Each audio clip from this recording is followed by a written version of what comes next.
하나님 말씀은 예레미야 51장 33절에서 44절까지입니다.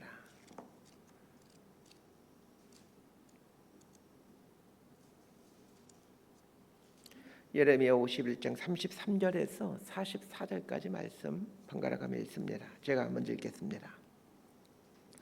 만군의 여호와 이스라엘의 하나님께서 이와 같이 말씀하시되 딸 바벨론은 때가 이른 타작마당과 같은지라 멀지 않아 추수 때가 이르리라 하시도다.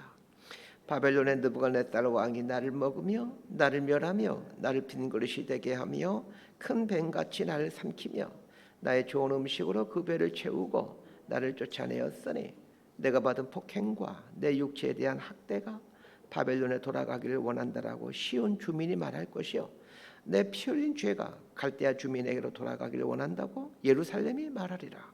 그러므로 여호와께서 이와 같이 말씀하시되 보라 내가 내 송사를 듣고 너를 위하여 보복하여 그의 바다를 말리며 그의 샘을 말리리니 바벨론이 돌무더기가 되어서 승냥의 거처와 혐오의 대상과 탄식거리가 되고 주민이 없으리라.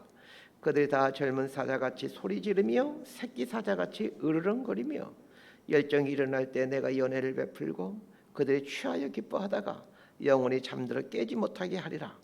여호와의 말씀이니라. 내가 그들을 끌어내려서 어린 양과 순양과 순염송과 도살장으로 가는 것 같게 하리라. 슬프다. 세상이 함락되었도다. 온 세상에 칭찬받는 성읍이 빼앗겼도다. 슬프다. 바벨론이 나라들 가운데 황폐하였도다. 바다가 바벨론에 넘치며 그 노도 소리가 그 땅을 뒤덮었도다. 44절까지 함께 읽습니다. 그 성읍들은 황폐하여 마른 땅과 사막과 사람이 살지 않는 땅이 되었으니 그리로 지나가는 사람이 없도다. 내가 배를 바벨론에서 벌하고 그가 삼킨 것을 그의 입에서 끌어내리니 민족들이 다시는 그에게로 몰려가지 아니하겠고 바벨론 성벽은 무너졌도다. 아멘. 학자들은 구약 성경과 신약 성경에 나타난 하나님의 모습이 상당히 다르다라는 말을 하곤 합니다. 구약 성경에 나타난 하나님은 상당 부분 공의의 하나님, 즉 심판하시는 하나님의 모습입니다. 반면에 신약 성경은 독생자를 기꺼이 내어주시는 사랑의 하나님을 보여주고 있습니다. 이것은 구약의 하나님과 신약의 하나님이 동일한 분이신가에 대한 오해를 불러일으키지만 전혀 그렇지 않습니다. 적절한 비유가 될지 모르겠지만 아이들 어릴 때 아이를 잘못하면 회초리를 들곤 했습니다. 회초리를 들어 아이를 종아리를 때릴 때면 그 아비로서의 마음이 참 아프죠. 매를 맞고 아파하고 고통당하는 아이를 보면 또 치근한 마음이 들어 아이를 안아주곤 합니다. 대부분의 부모가 이런 경험들이 있을 겁니다. 아이가 잘 되었으면 하는 마음에서 아이가 나쁜 짓 할 때마다 부모는 야수로 돌변합니다. 그러나 아이가 힘들어하고 또 고통스러워할 때 부모는 다시 사랑으로 돌아옵니다.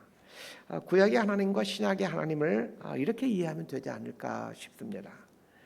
구약 성경을 보면 하나님이 얼마나 무서운 분이신가 아주 잘 나타나고 있는데 사실 심판하신 하나님을 보면서 봐야 될 것은 하나님의 죄를 얼마나 싫어하시는가입니다. 구약의 선지서를 보면 대부분의 내용이 죄를 지적하는 내용이고 죄에 대한 심판을 선언하는 내용입니다. 선지자는 하나님으로부터 말씀을 받아 사람들에게 대언한 사람입니다. 그런데 하나님으로부터 받은 말씀들이 대부분 그 죄에 대한 지적과 심판에 대한 말씀들입니다. 그래서 선지서를 읽다 보면 그 똑같은 내용을 반복해서 듣는 것 같다 집중도 안 되고 또 별 재미도 없습니다. 그러나 하나님 입장에서 보게 되면 구약의 선지서는 마치 그 사랑하는 자식의 종아리에 회초리를 대는 그 부모의 입장입니다. 하나님의 고통스러운 마음으로 선지서를 보고 있다라면 우리들은 큰 관심 없이 선지서를 보는 것 같습니다. 오늘 본문은 바벨론이 심판받는다라는 내용인데 그 심판받는 모습을 묘사해 주기도 하지만 그 심판받는 이유들을 또 은근히 하나님께서 말씀해 주고 있습니다. 그런데 이미 50장과 51장 전반부에서 바벨론이 심판받는 이유를 수차례 걸쳐서 좀 다루고 있습니다. 우리 입장에서는 반복해서 듣는 말이기에 또 그 소리네. 잔소리로 여길 수 있지만 하나님 입장에서 오늘 본문을 보면 하나님이 얼마나 죄를 싫어하시는가를 엿볼 수 있게 됩니다. 오늘 본문을 보면서 하나님이 죄를 이렇게 싫어하시는구나. 이거 한 가지만 깊이 깨달아도 충분할 것 같습니다. 자, 33절 말씀 함께 봅니다. 시작. 만군의 여호와 이스라엘의 하나님께서 이와 같이 말씀하시되 딸 바벨론은 때가 이른 타작마당과 같은지라 멀지 않아 추수 때가 이르리라 하시도다. 예레미야 51장은 바벨론에 대해 심판을 선언한 내용인데, 자 33절을 보십시오. 하나님께서 바벨론을 표현하시는데 딸 바벨론이라고 부르고 있습니다. 저도 두 딸을 키우고 있는데 딸들 생각하면 늘 치근한 마음이 듭니다. 이 험한 세상을 여자의 몸으로 어떻게 살아갈까 하는 그런 마음이 들 때가 있습니다. 매주 금요일이면 큰아이는 학교에서 그 기독교 동아리 모임을 하고 밤 11시가 넘어 또 집에 옵니다.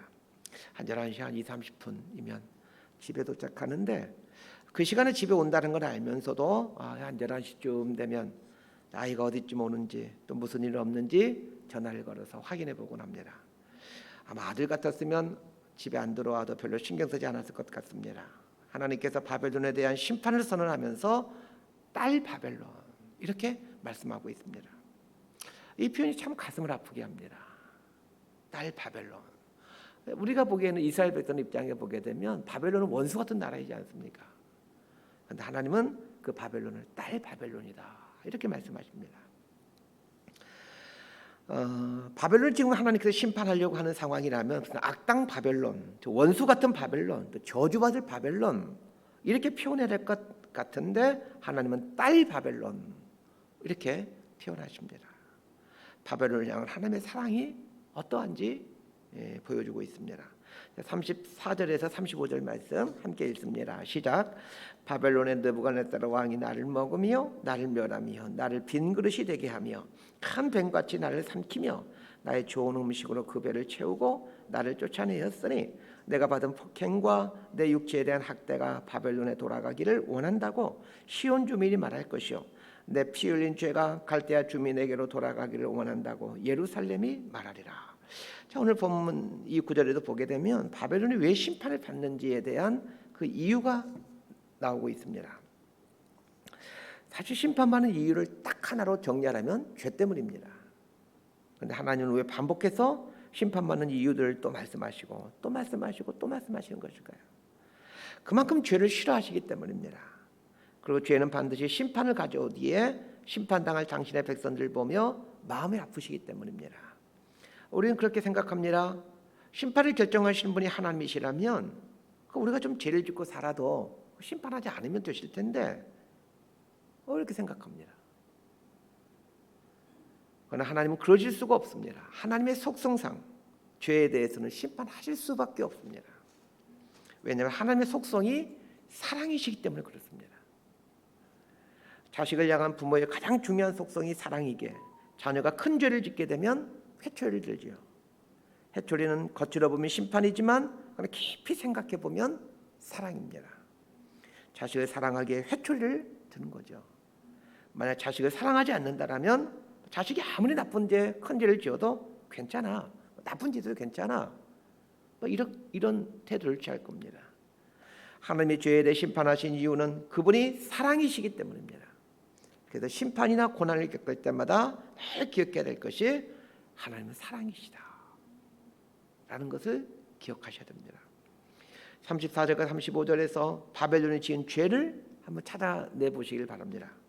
34절과 35절은 이스라엘 백성들이 하나님께 탄식하고 어떤 고소하는, 송사하는 내용입니다. 그래서 34절과 35절에 내가라는 말이 자주 나오는데 이 내가는 이스라엘 백성이라고 생각하면 됩니다. 이스라엘 백성들이 하나님께 탄식합니다. 하나님, 바벨론이 우리를 멸하였고 우리를 빈 그릇으로 만들었고 큰 뱀같이 우리를 삼켰습니다. 이렇게 말입니다. 35절에 보면 내가 받은 폭행과 내 육체에 대한 학대가 바벨론에 돌아가기를 원한다 라고 하나님께 얘기하고 있습니다. 이것은 바벨론이 이스라엘을 점령하면서 아주 악랄하게 이스라엘을 멸절시켰다는 것을 말합니다. 그럼에도 보면 악랄함, 표독스러움, 싸나움 이런 것은 하나님이 아주 싫어하시는 죄라는 것을 알게 됩니다. 사람들 중에도 아주 악랄하고 교활한 사람들이 있죠. 이 사람들 인생을 잘 보시길 바랍니다. 하나님의 심판을 피해갈 수가 없습니다. 로마서에 보면 바울이 선으로 악을 이기라 이렇게 말하고 있습니다. 세상의 악랄함과 교활함에 대해 우리 역시 똑같은 방식으로 대응하고 싶을 때가 있습니다. 그러나 하나님은 세상의 악랄함과 교활함에 대해 내가 어떻게 반응하고 있는가를 보시는 것 같습니다. 똑같이 악랄함으로 되갚고 있는지 아니면 선으로 악을 이겨내고 있는지를 보고 계십니다. 그런데 선으로 악랄함을 이겨나갈 때 내 마음속에 움클고 있었던 악함들이 사라지고 마음이 온유해져 갑니다. 그래서 선으로 악을 이기라라는 사도 바울의 말이 깊은 의미가 있는 말이라는 것을 알게 됩니다. 선으로 악을 이겨가면서 그 우리 안에 본성적으로 존재하고 있던 그 악을 소멸시켜 갑니다.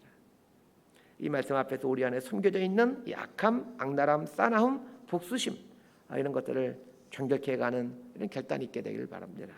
36절에서 40절까지 말씀 함께 봅니다. 시작.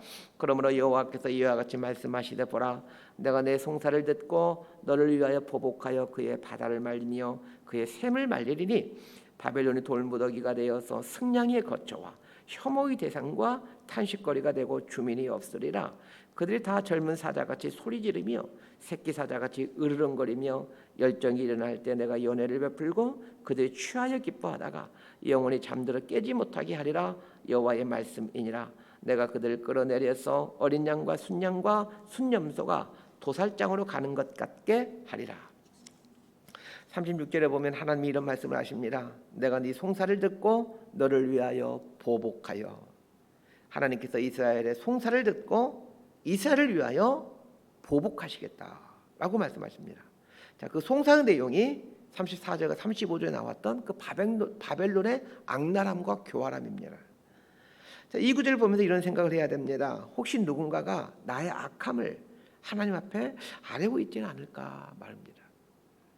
하나님이 이 땅에 있는 사람들의 송사를 듣고 계시는 분입니다.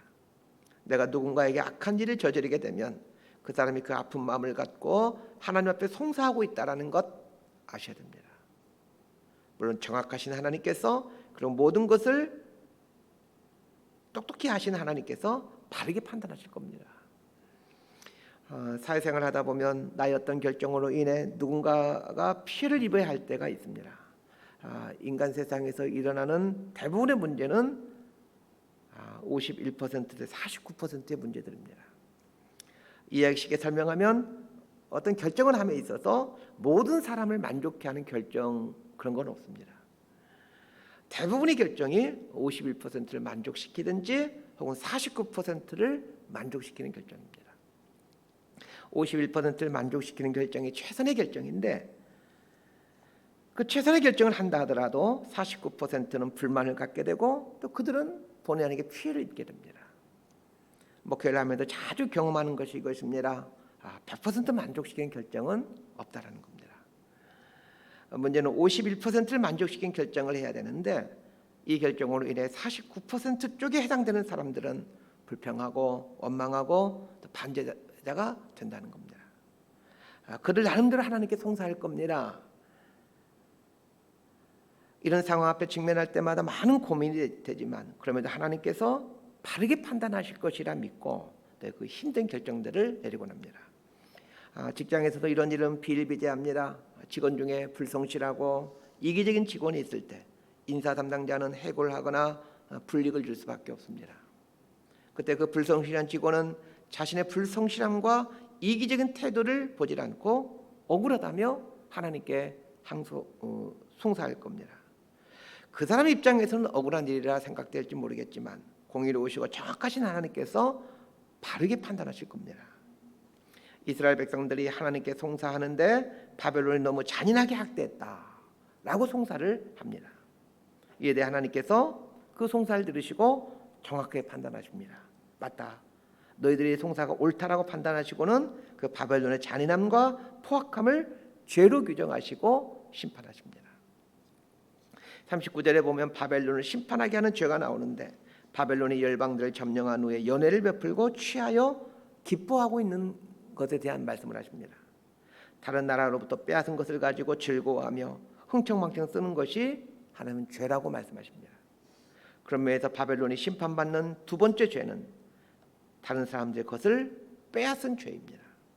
10계명의 10번째 계명이 내 이웃의 것을 탐하지 말라입니다. 다른 사람의 것을 불법적으로 빼앗은 것은 하나님의 심판을 가져오게 합니다. 그러니까 사기치지 말고 내가 가진 힘으로 다른 사람의 것을 탈취하는 것을 그런 일을 하지 말아야 됩니다. 그 뉴스에 보면 전세 사기에 대한 뉴스가 종종 나오곤 하는데 사기를 친 사람들에 대한 형벌이 너무 가벼운 걸 보면 사실 뉴스를 보다 보면 화가 납니다.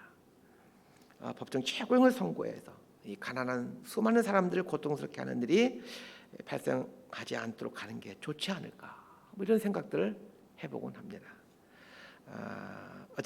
어쨌든 하나님은 사기치는 것, 또 자기가 가진 힘으로 다른 사람을 탈취하는 것 반드시 심판하십니다. 바벨론이 다른 나라를 침략해 빼앗은 것을 가지고 기뻐하고 취하는 것에 대해 하나님께서 심판하신다라고 말씀하고 있는데, 심판의 그 내용이 아주 무섭습니다. 39절 하반절을 보면 영원히 잠들어 깨지 못하게 하리라, 무서운 말씀을 하십니다. 다른 사람의 것을 빼앗아 기뻐하는 것을 하나님이 이렇게 싫어하신다라는 것을 꼭 기억하셨으면 합니다. 자, 41절에서 44절까지 말씀 함께 봅시다. 시작. 슬프다, 세상이 함락되었도다. 온 세상에 칭찬받는 성읍이 빼앗겼도다. 슬프다, 바벨론이 나라들 가운데 황폐하였도다. 바다가 바벨론의 넘침이요 그 노도 소리가 그 땅을 뒤덮었도다.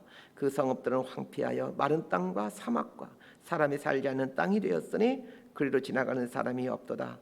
내가 배를 바벨론에서 벌하고 그가 삼킨 것을 그의 입에서 끌어내리니 민족들이 다시는 그에게로 몰려가지 아니하겠고 바벨론 성벽은 무너졌도다. 이 부분에서 바벨론을 심판에 이르게 한 세 번째 죄를 찾으셔야 됩니다. 그게 무엇일까요? 44절에 보면 내가 벨을 바벨론에서 벌하고 이렇게 나와 있습니다. 이 벨은 바벨론 사람들이 섬기고 있는 주 신입니다. 벨이라는 우상은 바벨론식 표현으로는 마르둑이라고 하는데 모든 신의 주라는 뜻입니다.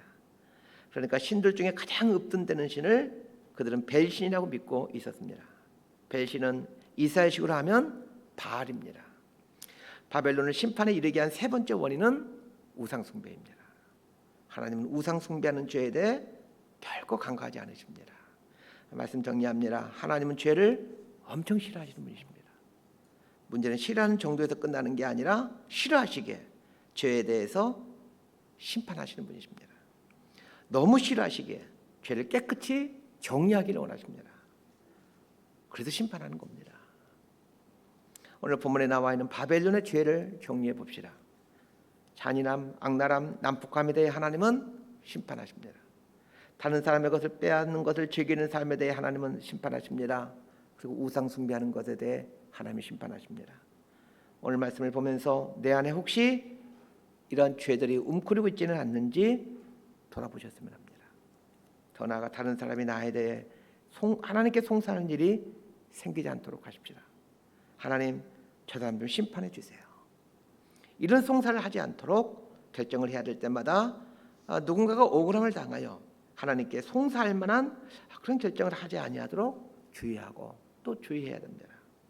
하나님은 우리에게 좋은 걸 주시고 싶어 하신 분이십니다. 하나님은 복의 하나님이시고 사랑의 하나님이십니다. 복의 하나님이고 사랑의 하나님인데 우리가 하나님의 뜻대로만 산다라면 어찌 복을 주지 아니하시고 어찌 사랑을 베풀어 주시지 않으시겠습니까? 하나님이 주시는 좋은 것들 받아 누리며 사는 복된 인생이 되기를 진심으로 소망하고 축복합니다. 기도하겠습니다. 하나님 아버지, 하나님은 죄를 너무 싫어하신다는 사실을 깊이 또 절실히 깨닫게 하여 주옵소서. 죄에 대해서는 반드시 심판하심으로 죄 문제를 해결해 가신다는 것도 알게 하여 주옵소서. 하나님의 죄에 대해서 싫어하시는 것처럼 하나님의 자녀된 우리들도 죄를 싫어하는 인생이 되게 하여 주옵소서. 예수님 이름으로 기도드리옵나이다. 기도하고